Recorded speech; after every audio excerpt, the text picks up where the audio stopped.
Atlet tinju Kota Makassar yang akan berlaga di Pekan Olahraga Provinsi atau Pemprov Sulsel ke-17 di Kabupaten Sinjai dan Bulukumba pada Oktober mendatang terus melakukan latihan secara intensif setiap hari. Latihan harian dimulai pada pukul 7 pagi, yang dimulai dengan pemanasan 15 menit dilanjutkan dengan melakukan lari reaksi kecepatan selama 15 menit, selanjutnya latihan dengan shadow box, 3 ronde selama 3 menit setiap rondenya.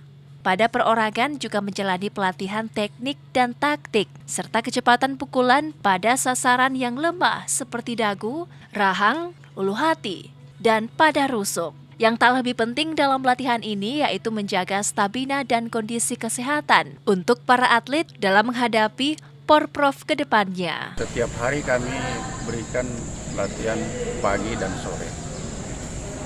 Oleh karena itu, apa-apa yang disampaikan di dalam latihan, program yang kita sampaikan dalam latihan, mereka itu akan mengikuti semua dengan baik.